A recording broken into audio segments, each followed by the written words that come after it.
Welcome to another Christmas episode of the Civil War Digital Digest. I'm your host Jeremy as we take a glimpse into gift-giving practices during a Civil War Christmas. We have the house all decorated and the children are put to bed, and we're going to focus on getting those presents underneath the tree. Because yes, gift-giving was an important part of a mid-19th century Christmas. Let's get started by hearing a little bit of a story from a Godey's published in 1861. We had arranged that all the gifts were to be sent to grandmothers to be distributed.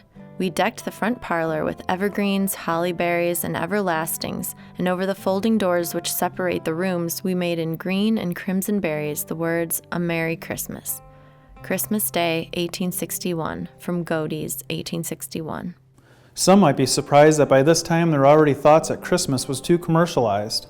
A quote from Godey's, written not long after the war ended in December 1866, says, "Christmas brings profit and pleasure to the vast world of dealers and in beautiful futilities." But even long before that was written in 1850, the now well-known Harriet Beecher Stowe wrote and published a story, Christmas or the Good Fairy. Here's what two characters had to say about Christmas that year in conversation.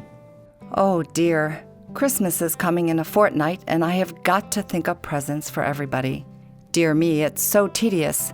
Everybody has got everything that could be thought of. Every shop and store is glittering with all manner of splendors." Another character recalls when she was 10 years old. "Presents did not fly about in those days as they do now. I remember when I was 10 years old, my father gave me a most marvelously ugly sugar dog for a Christmas gift, and I was perfectly delighted with it.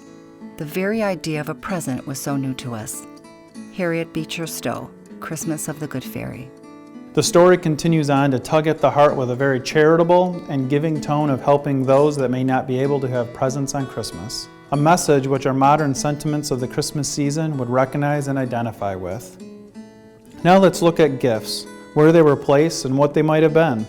Godey's in 1864 had a story that described this as, "The Christmas tree rises in its glad greenness, laden with glittering presents."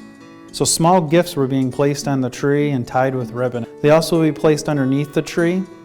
Christmas stockings were also hung with care for the children and filled with goodies. We can see several images from Harper's Weekly during the war that show stockings hung over the mantle of the fireplace. Again, Godey's in 1864 says, "And the stockings are hung for Kris Kringle and filled with such wonderful treasures as a fairy lore never exceeded in the fancy of little ones."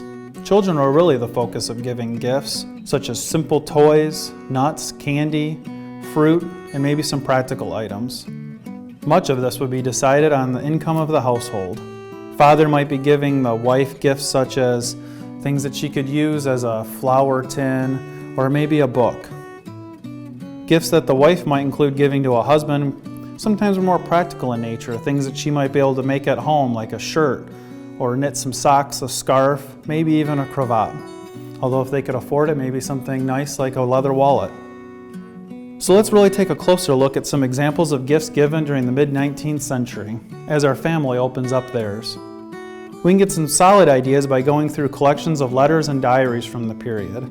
A selection of some of my favorite gifts that come from sources that range from the 1830s to the 1870s include shirt, socks, cravat. A gold pencil was very popular, books and journals, a knife, slippers for everyone, especially father, I read, cologne, a bonnet, a velvet bag embroidered with gold, marbles for children, and a doll whose eyes opened and closed, maybe a gold piece to save, and of course, candy, apples, and maybe even an orange. You can see just with a small list a vast range of gifts were given based on each person's means and wants, their social status often dictating some of this. Stowe's story provides a great glimpse into the vast differences between the class structures for gift giving when you read through it. I highly recommend it. The upper class having the ability to give much more elaborate and they could purchase multiple gifts, where the lower class might be struggling to give anything at all. Regardless of what the gift was, in the end, it's all about being together with loved ones for the holiday. I would like to leave you with just one more quote from Harriet Beecher Stowe that I believe is not only true during the Civil War and when she wrote it, but also it still rings true today. These are such Christmas presents as I like to think of. Gifts coming from love, intending to produce love. These are the appropriate gifts of the day. From the Civil War Digital Digest, we wish you a Merry Christmas. Thank you for watching.